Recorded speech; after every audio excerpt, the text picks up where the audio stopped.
Excellent.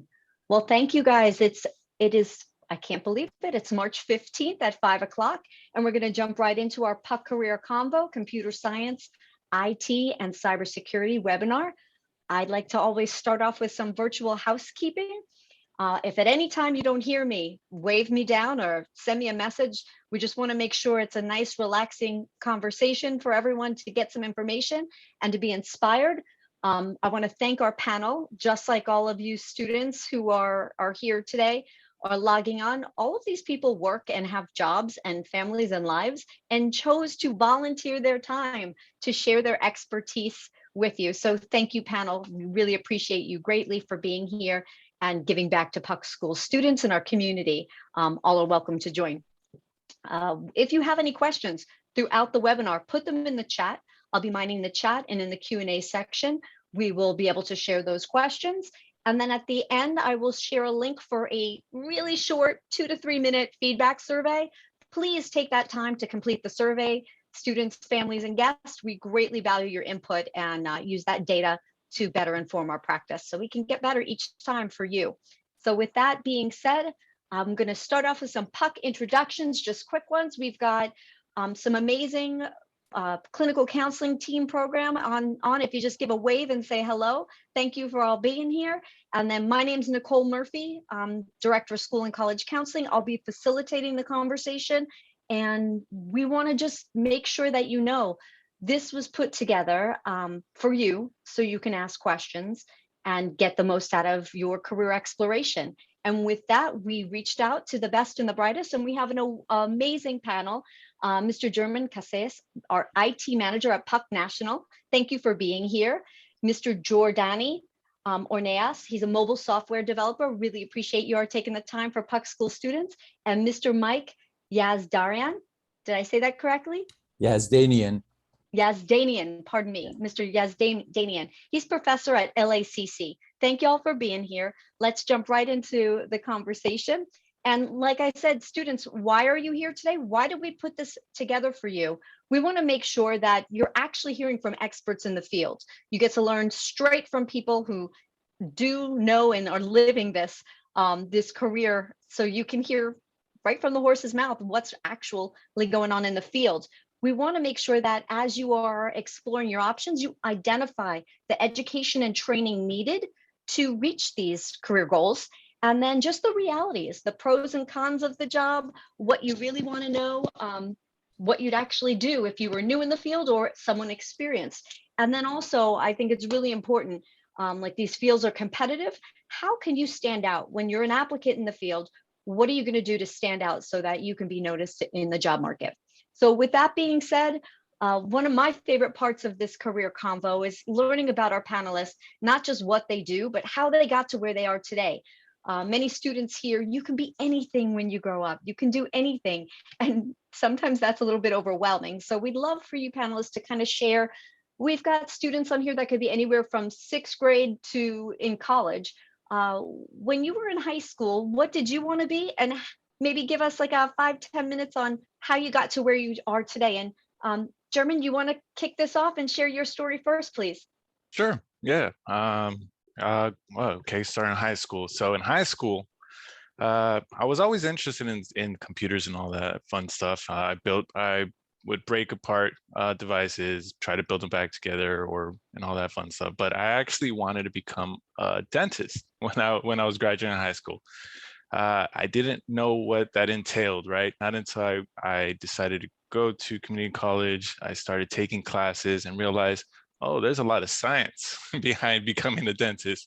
And while I was doing my GEs, I got involved in computer science classes, programming, and all that stuff. And that was intriguing to me. I started taking more of those classes, got more involved in it, and that's how I pretty much decided to focus on that. I transferred to a university. I got my degree in computer information technology, and the rest is history, as they say.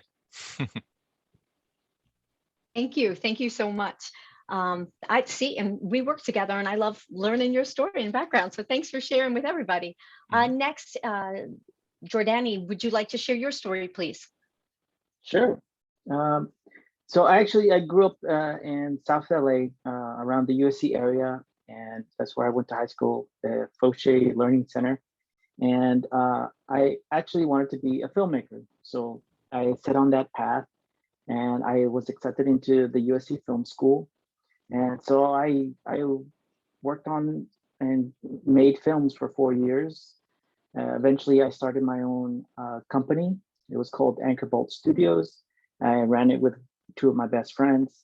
We shot two films. One of them I directed, and it was produced in Naples, Italy. So we had a small budget, but we were able to travel and shoot on location in Naples, Italy.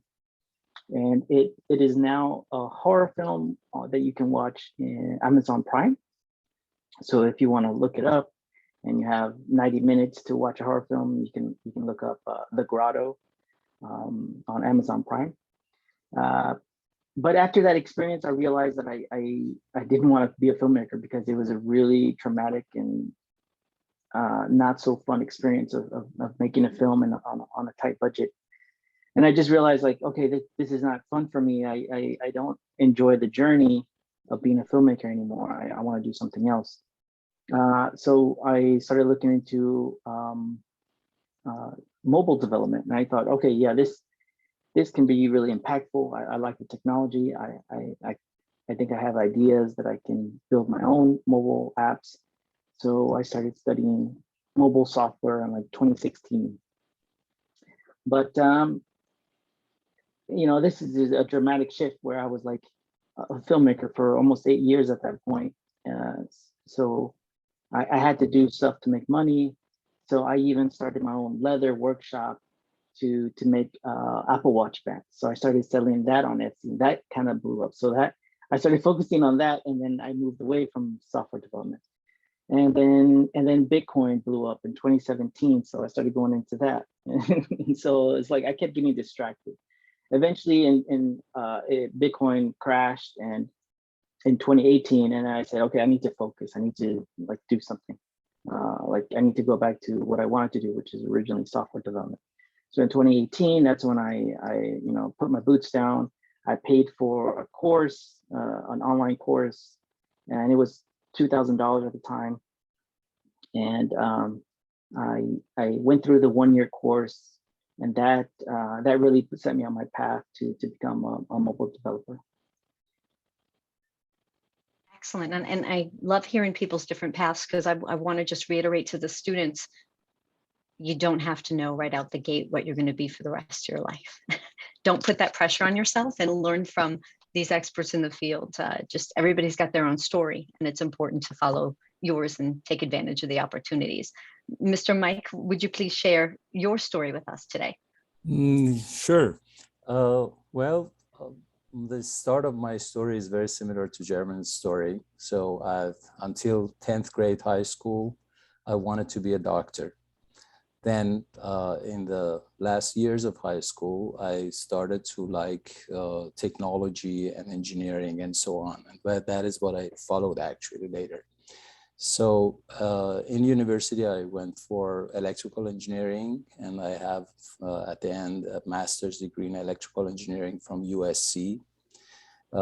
My work experience has been in hardware manufacturing. I mean, manufacturing of microprocessors, memory modules, and this type of things actually.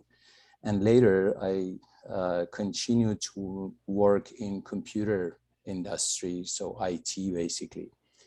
Years of like about 15 years of work in that field, and then joined academia by joining USC faculty as a part-time faculty member, because unfortunately, I didn't have a PhD, and that was actually too late to start to work on that. So that was just part-time. And I looked for full-time jobs, and that is where I started to teach at Los Angeles City College in computer science information systems department. So something that I usually suggest and recommend my students is, first of all, that is, as you hear, also hear in this panel, actually, that people think of something and then they do something else or try different things. So don't be afraid of that. So that can happen. But on the other side, there are tools and opportunities to find out more about that, what you really will do in the work. And what is the daily operation of the job that you are thinking about? For example, starting with myself, so being a doctor is something very fancy, but find out what you really do, how long it takes to be a doctor, and how is the work day actually, what are your responsibilities, or engineer or computer science or whatever, basically. There are, for example, there is a very good source here on the internet, which is the Bureau of Labor Statistics, and you can just check it. And there are many other resources too. You can check what everyone does on daily operations, for example. What is the job of an engineer? So not just the title, what the engineer does actually, and what are the opportunities. That's one thing that I recommend. The other thing is, we always say, go for your passion, but that is not enough. So finding a kind of balance between your passion and what you like to do with that, what you can make a living out of it, and what your work with, what your life will be really, finding that balance is actually the key. Because I think whatever you love, when you have to work, and that is not your hobby anymore, it is your job, you can start to get tired of that. I mean, imagine your job is dancing, is very interesting, all fun and so on. But if people ask you to start every morning at 7 o'clock and dance until 5 o'clock in the afternoon, only a lunch break of half an hour, then it is not fun anymore, I think, if you wait for your paycheck because of that. I mean, of course, you should not do something that you don't like. But just going for your passion without paying attention to the reality of life would not help, actually. And that is one of the reasons that we start to change your career, as you see all of us have done. I went, for example, I wanted to be a doctor, then I was an engineer, then I worked for industry, then I worked for the university, and now at college. So all changes, basically. That is what I always recommend. So here at LICC, I'm basically working computer information system and in charge of cybersecurity program. That is something that probably we'll talk about later. Thank you so much. Yes, I think, I always kind of tell this class when I speak with students, I say, you know what, you guys are you had to deal with, there's no kind of about it. You had to deal with this pandemic and adapt and change and figure it out.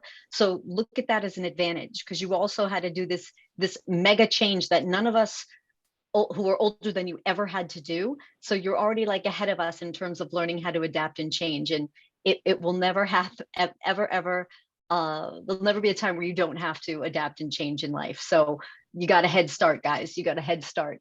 When it comes to your fields, what is the required training and education needed? So Jordani, when it comes to being an app developer, what do you need to learn, or what kind of training do you need to be able to do that?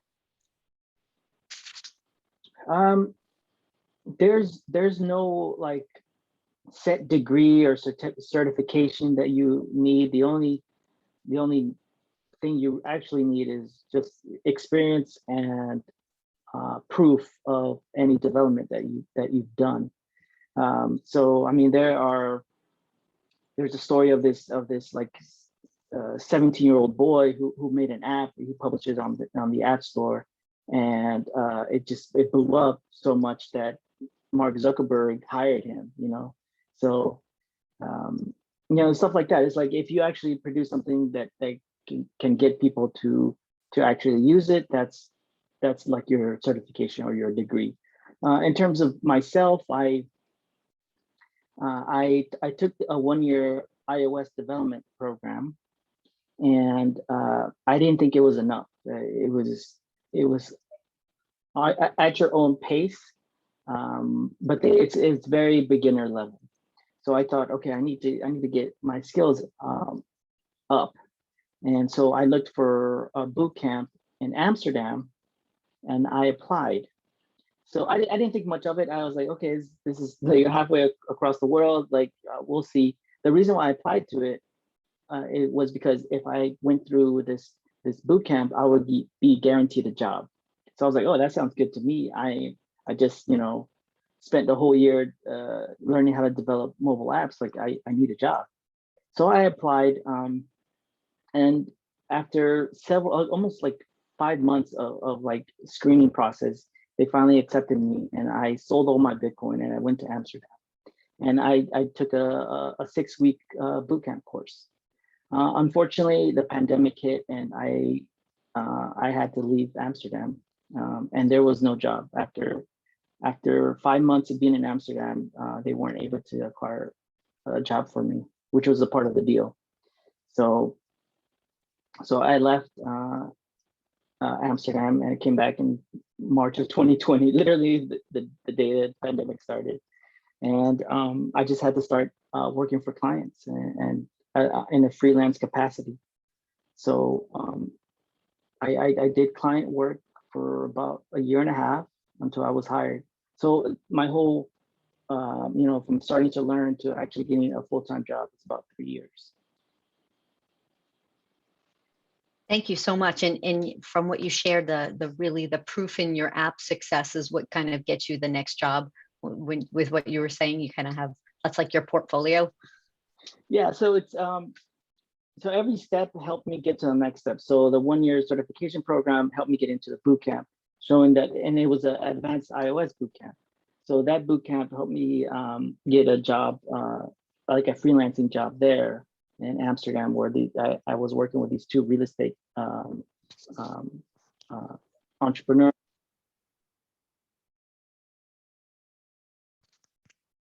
Chat application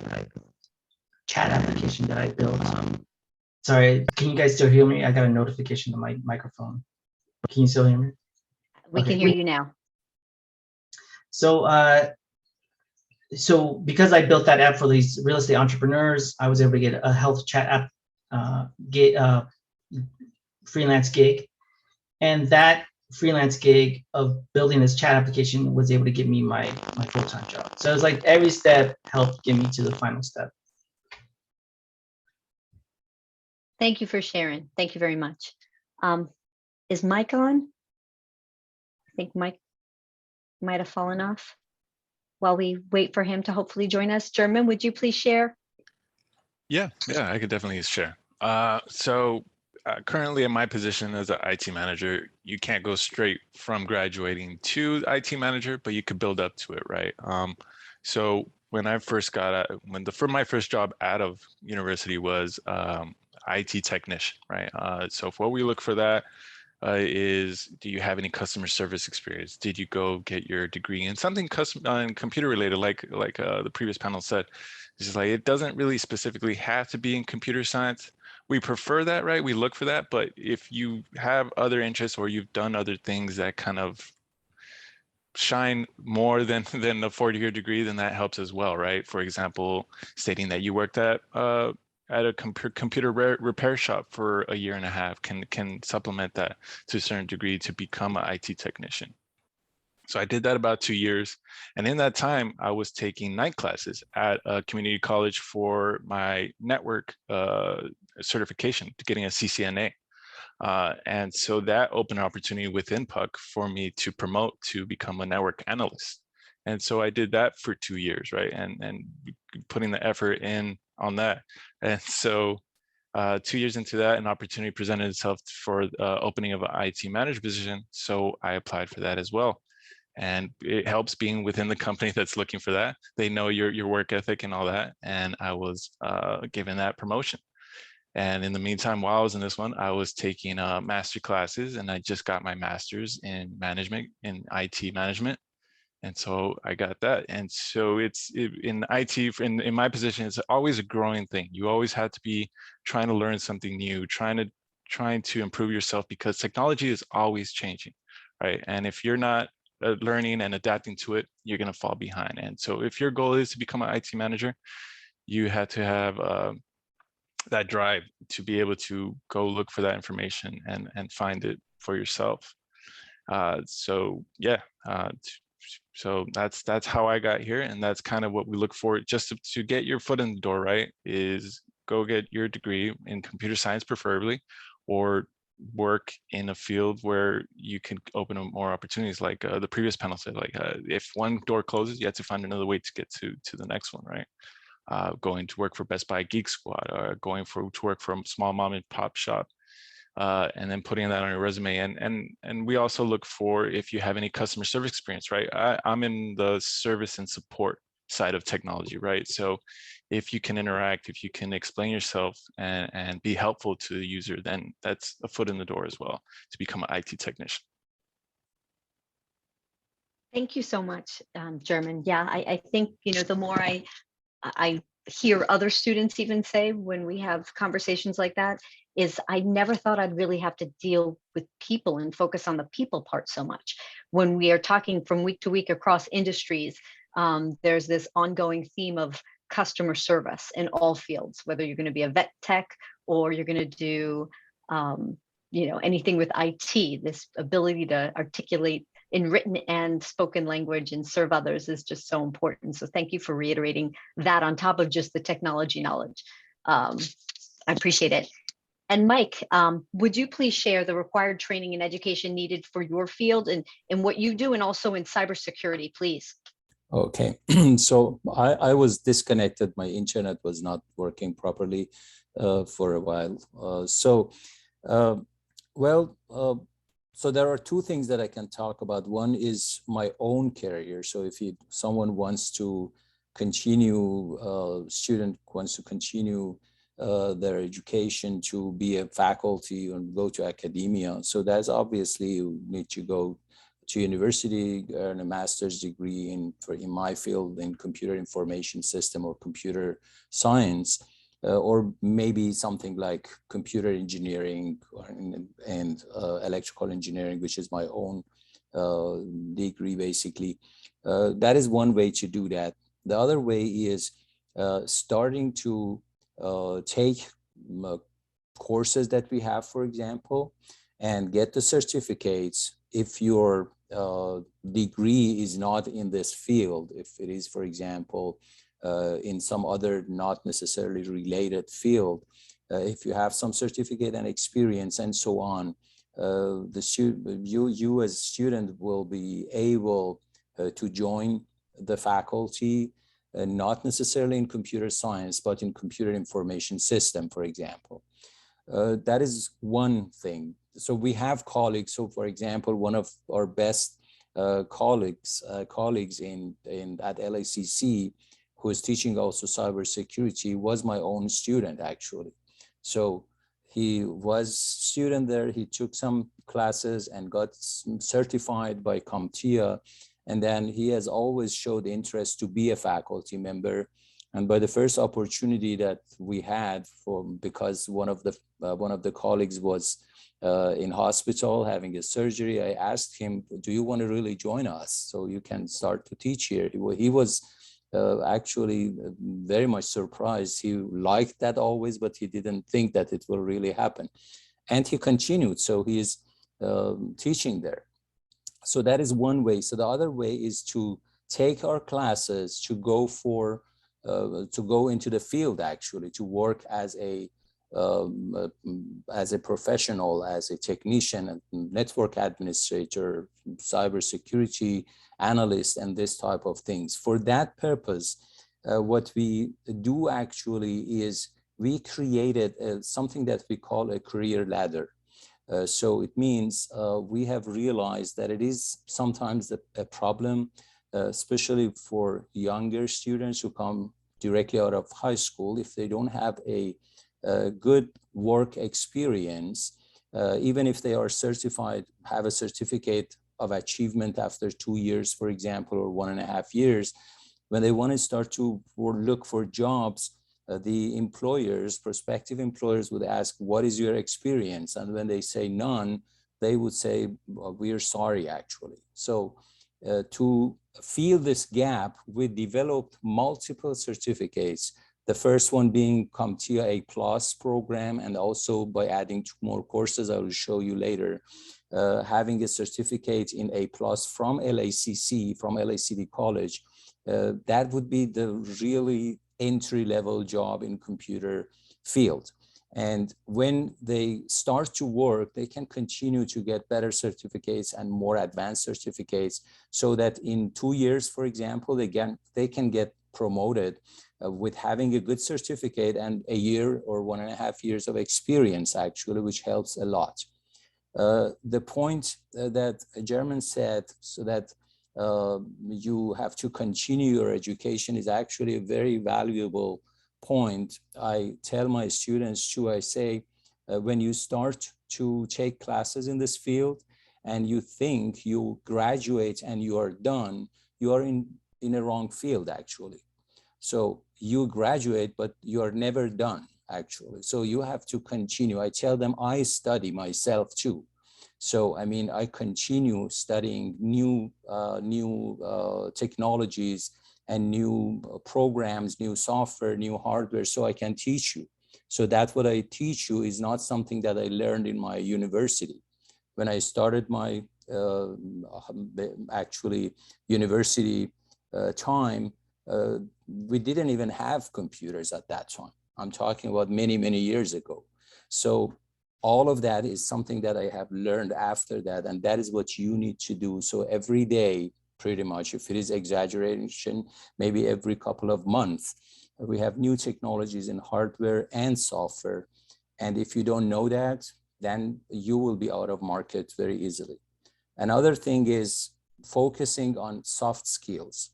That is something that our advisors have told us many times. We have advisory boards, and people from different branches of industry are there, and faculty member, of course, too. And always they have told us what is missing and what we're looking for is soft skills, communication, how to deal with customers, how to deal with colleagues and supervisor and clients. Because technology, we can also teach ourselves.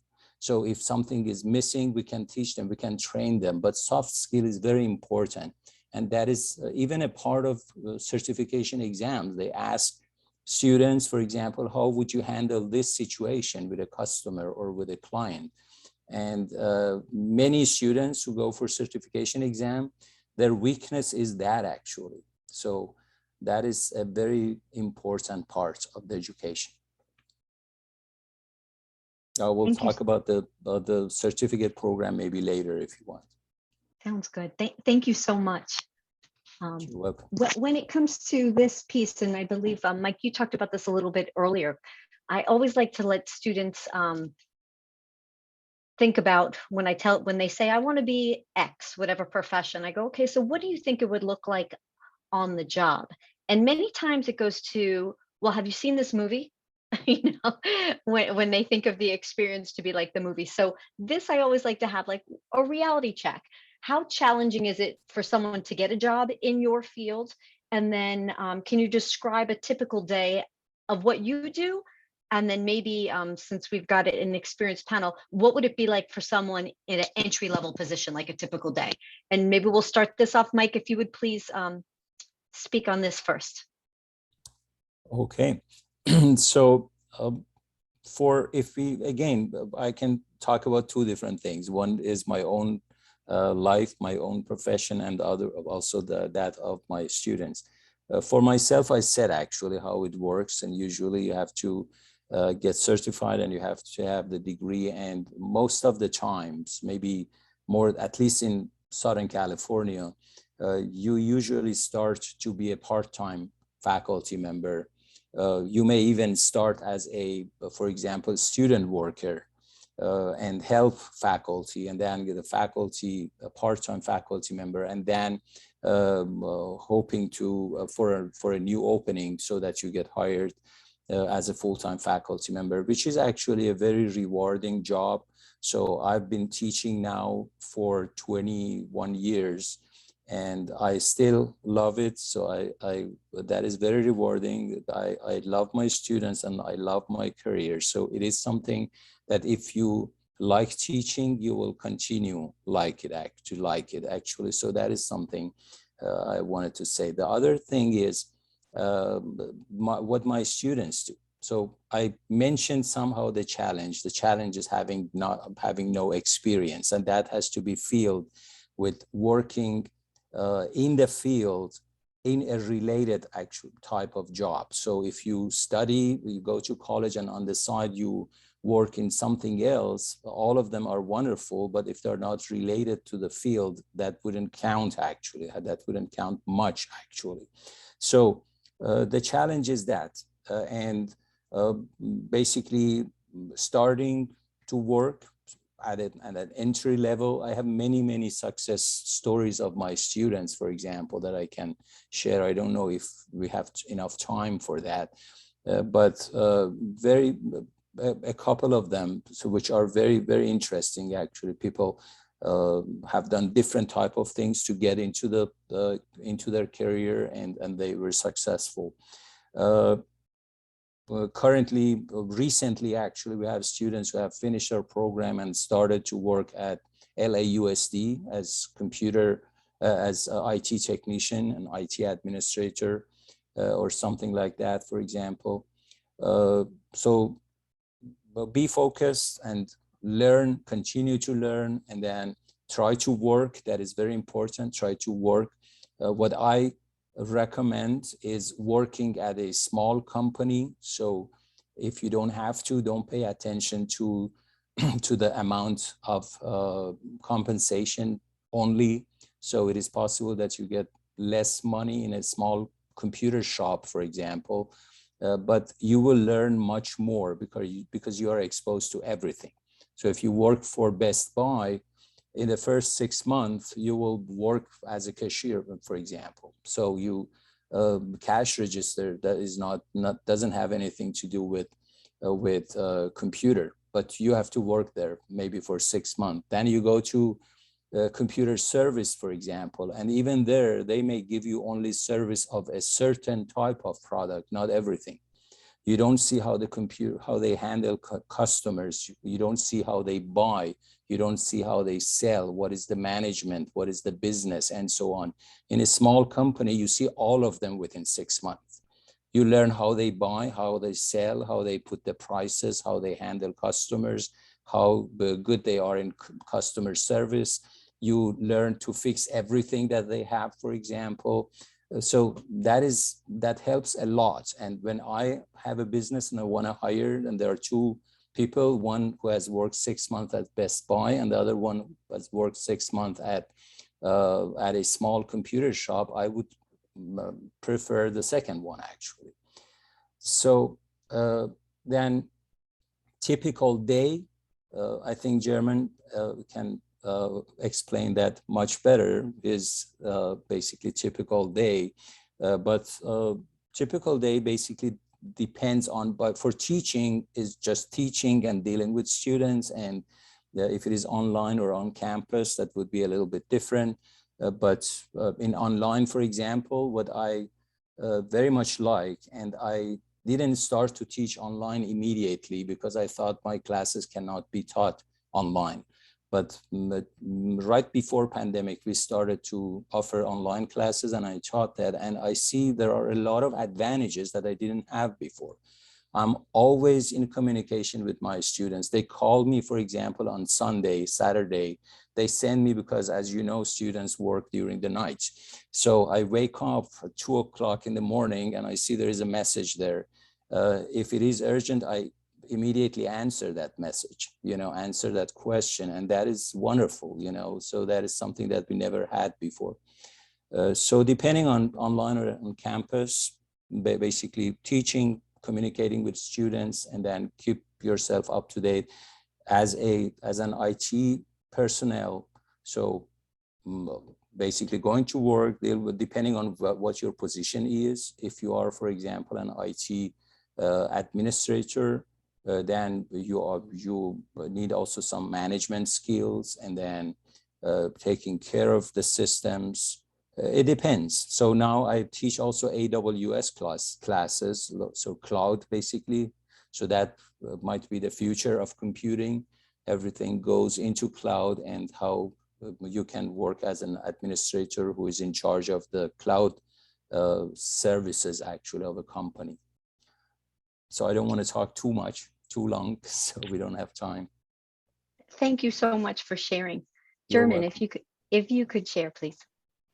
Sure. The challenges for someone new into the field, I think Mike hit it right on the spot, right? It's getting that experience wherever you can, talk about small shops and stuff like that. Currently, how we have opportunities as we have positions open as interns, right? This is more, we're looking for someone that's looking for the degree, right? In the university already, going towards a computer science degree, and is looking for internship. We have those positions available, right? So if you're, even now as a high school student that you are, try to see if there's opportunities at smaller shops like Mike mentioned, or just getting into customer service. I worked as a cashier while I was in the university. So that gives you people skills developing, and so you could communicate your skills better during an interview and do better on that as well.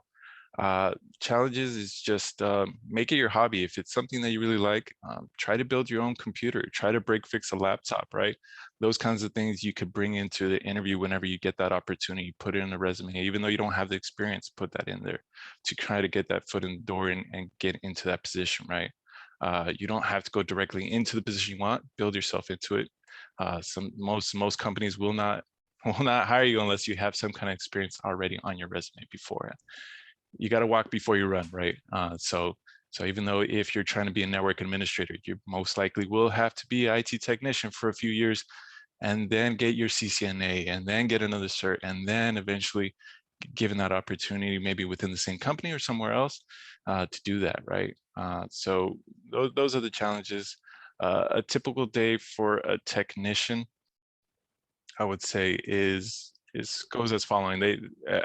This is only talking from in a school environment that I work in. Is they clock in, they check their tickets, they check their email, and they prioritize, right? They prioritize what is important. The principal can't get on the internet, or a teacher can't print to one specific printer that is not that urgent, right? So that as a technician, they have to have the critical skills to decide, okay, which ones am I going to tackle first?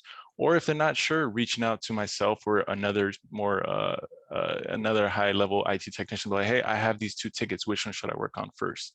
And after handling that, checking in with office staff, making sure everything's good, continue with any other projects that we have, and so on and so forth. So it's just processing and checking on tickets and checking in on the staff and making sure everything's going on day by day, right? I'm in charge of the day-to-day operations, so that's what we focus on. My typical day is I check emails, I check my tickets as well, but I'm also on top of all my team, making sure, hey, how come this ticket hasn't been replied to? And orders as well. Principals are requesting stuff. They're either requesting applications, a new laptop, more student devices, a projector, or a bulb is down. And so I'm in charge of making sure orders are being processed, or if I need approvals and stuff like that, I'm submitting quotes.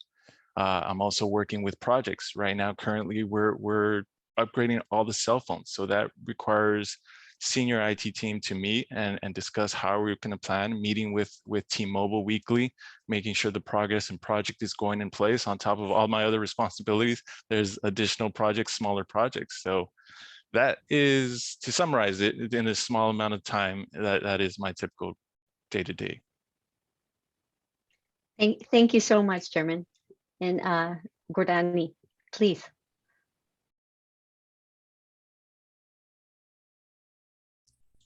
You're muted. You're muted. Can you hear me? Sorry. As I was saying, it's very challenging to become a mobile software developer, because mobile is really hard to develop for, because it's a physical device. And so you could have also thousands to hundreds of thousands of users, million users, So usually what they're looking for in a mobile developer is someone who is senior. So someone who has a lot of experience, usually minimum requirements 5 to 10 years. So for mobile development, it's challenging to get into the field. So I highly recommend internships if you can get that, high school, college, probably college, definitely seek internships out. But if you want to go into software development, definitely go into web development. If I were to tell my younger self, like if it's between mobile development and web development, to get a job, definitely web development. It's a lot easier. I would have gotten a job within 6 months to a year if I had just gone with web development. And to describe a typical day, so we're scheduled for at least 6 hours of coding in an 8-hour day and 2 hours dedicated to meetings. So the first meeting of the day is what they call a Scrum stand-up. So you meet for 15 minutes and you check in with everybody. So everybody on the team, it could be 10 to 15 people, and everybody goes one by one telling everyone what ticket they're going to work on. So and if anybody is stuck on a ticket, or if they see any issues coming up, everyone has about roughly 15 minutes to inform everyone if they need help or not. After that, just go and work on your own and try to finish as much of your ticket as you can that day. And we have meetings where we start planning the next what they call a sprint. So a sprint is 2 weeks or 10 work days. And so we have to prepare the next sprint's tickets. So we have meetings about that. And then we have also meetings about issues that customers are having.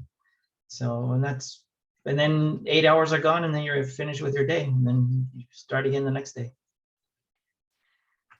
Thank you so much. I was just thinking as y'all described what you do, how much I need all of your work. And I'm so thankful people think and do things the way you do, because we can't do anything without technology. And I don't have that technical background, but I realize now more than ever, when thinking about technology, I looked at it very much as like a technical piece and not so much as the customer service, and that component of it. It is just key that you're constantly serving people and helping people who are, when my computer doesn't work, I'm in stress mode. I can't get my life together. I can't get it done. Nothing's going to happen if I don't have technology working. So dealing with people who might be in this extreme stress or these deadlines and just working collaboratively, it's really very interesting with all that you're sharing. Thank you. Gordani, you kind of got into this a little bit. You jumped the gun on my question. It was like hindsight 2020. So, what would you tell yourself now, career-wise, if you could go back and speak with your 9th grade self? So when kids jumped onto this webinar, they're thinking computer science. They heard what you guys do in terms of your titles and what you do, cybersecurity, IT. What would you tell yourself now? And we'll start with German. Yeah, I would say experiment with all fields, career fields. Just because right now you think you want to do IT, it might not end up what you end up at the end. You might fall in love with something else as you're going into university. You take a class in a different subject that leads you a different way. So the earlier you start taking advantage of that and taking those classes, the earlier you'll know what you really do like and what you really do want to do. And so try to take a night class, try to take a community college course here and there on different subjects. Not only the one, if you're interested in this one, take it, of course, a computer science class, see and confirm that if that's what you really want to do, but also explore other subjects and other careers and opportunities. That's what I would tell myself, right? As I said before, I was thinking I want to be a dentist, and not until I actually started taking the course, I was like, oh, wow, this definitely isn't for me. And I shifted gears and started exploring and taking different courses. And I tried a little bit of math, a little bit of science, a little bit of this, and checking to see what other career opportunities there are. and I ended up with computer science and getting into the information technology field. So that's what I would tell my ninth grade self, is explore many options, try to do internships even, or just go ask someone if you could go watch him, ask more questions, ask and say, what are your typical days? Whatever specific title you're looking for, ask them what they really want to do. For myself, I'm more of a management now, not even technology, right? I make sure my team is on schedule, on time. So in terms, I do get to deal with some technology things, but 50% of it is management of a team members, right? And so just understand what you're aiming for and what that entails on a day-to-day basis. Like Mike said, it's some days are whatever you love or whatever you do, it all depends in the quantity and quality of it as well. But yeah, that's what I would tell my ninth graders. Thank you so much. Jordani, how about you? I would tell my ninth grade self to invest in Bitcoin as much as possible. On a serious note, though, if I had made a decision earlier to just focus on software development instead of like getting distracted with making Apple Watch bands or with crypto, I would have become a software developer at least maybe a year or two sooner. So, but I definitely agree with German about exploring other options. But once you focus on an option, you just have to focus. Also, I think I would have benefited a lot from a mentor in terms of guidance. I didn't really have a mentor, so I was just kind of lost. And you know, what should I learn? Should I learn iOS or Android? So a mentor would have definitely helped me in that situation. And to get a job as fast as possible, go with web development. That's what I would tell myself. Thank you so much. Mike, please share. So I would tell my ninth grader, go for computer, but he would say, what is computer? So just kidding. At that time, the computer was not so popular. So he would say, what are you talking about? But anyways, what I think, the point that Giordani said, having a mentor is very important. I say having a coach in general is very important for everything, not only in this field. For I say, let's say a basketball team, they need a coach. The coach cannot play as well as they play, but he is needed. He has to tell them how to play, but they can do that actually.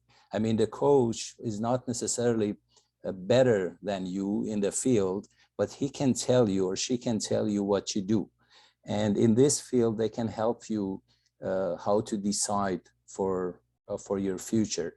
So one thing that applies to many students, depending on how they are and how they do in the school, I can tell the students, if you are a student who is actually very good in a certain subject, in a certain direction, certain field, then it is easy actually to know what they are good for actually, and what in which field they will be successful in the future. At least the direction. Is it, for example, math and science? Is it, for example, art? Is it what is it social sciences, and so on? And that would be easy for them. If the student is good at everything, I have bad news for them. They will be confused. They don't know what to do because they like everything. Then they do everything very well. And that is where they have to do a little bit more to find out what they really, because they are good at everything, but they don't know how to do everything. It's not possible. So if you're good at history and English and foreign languages and math and physics and chemistry and social sciences and so on, you don't know what to do. So that is especially where you need a coach, you need a mentor to assess your abilities and your interests and help you to basically choose your career in the future. Thank you. Thank you so much. You're welcome. Now I'd like to open it up to the audience. If you have any question for your panelists, please put it in the chat now. I think it's really important. One question I have for the group, just in case if students aren't aware, when you talk about internships, whether it be in IT, cybersecurity, web development, is that paid or unpaid?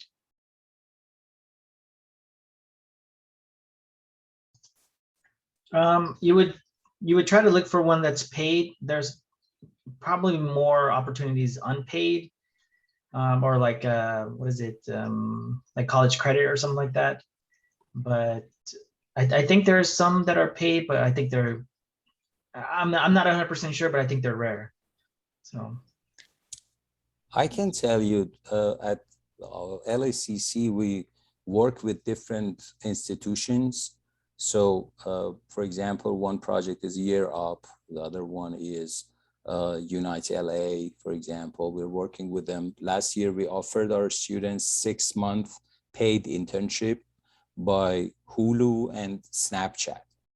So, and so actually big pool of students who are certified, who were done with our certificates, we offer them, and then they did interviews and boot camp, and among them, they have selected a group and hired them for 6 months. Unfortunately, I don't know, they didn't basically report back if they are hired or not. Because of pandemic, the communication was not so good. We are still working on that, but we look always for paid internship, and we offer our students paid internship. That is what we are looking for, and we have sometimes. Yeah, here at PUC Schools, we have 3 positions as interns, and they are paid. They're currently filled, so we don't have any open positions, but they are paid internships. But I would say if you're trying to get in the foot in the door, any experience is great experience at this point. Exactly. I thank you. I asked that question because a lot of times I'll hear students say, oh, I want to do this internship, but it's not paid. I'm not even going to look at it. And I say, sometimes those unpaid internships get you the connection.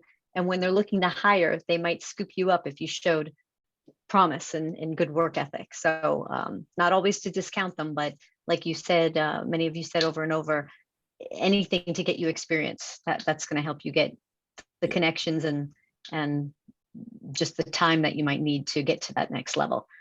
I got on the chat, what college would you recommend to study and learn about computer science? I would say any that offer the major. You don't have to go to a specific school, in my opinion. It's as long as they have a computer science department, then that's fine. I went here locally to Cal State Northridge. I got my major in computer information technology, and I had a good experience, but I would let the other panels speak for themselves as well.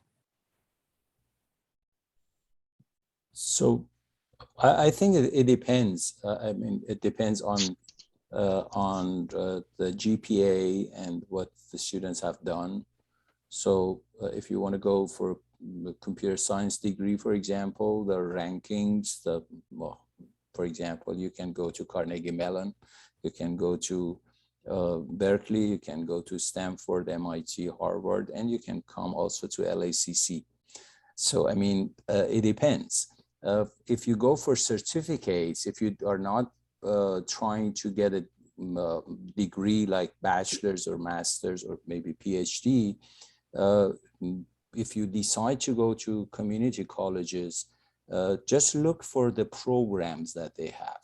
So, I mean, wasting time by just taking some courses here and there without ending up with a certificate would not help that much. So, if looking into the certificate, what type of certificates they offer, certificate of achievement or associate degree, for example, and if you like those degrees and certificates, if you have questions, you can ask them. In the case of LACC, they can contact me, and I'm in charge of that. I can help them. In other colleges, so they can also look into the certificate programs. So it is very important, but anyways, that you look for a certificate or associate degree or bachelor's degree or master's, PhD, something like that. So not just learning something without any specific goal.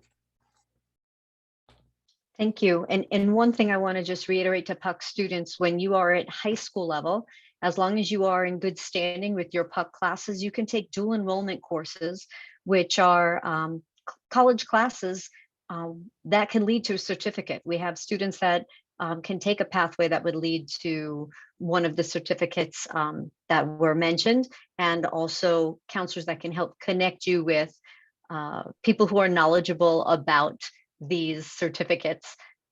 School and college counselors are not experts in these computer science certificates, but will connect you with the right people to ensure that you're getting that kind of support as to which courses equate to which certificates or degrees. So absolutely speak to your school and college counselor at the high school level. And also following this webinar, I will shoot out, I've been taking notes on the resources and items mentioned. They'll be sent to all attendees, and along with some programs that you can look into or speak to your counselor about. We are at the 5:56 mark. Do we have any other questions right now?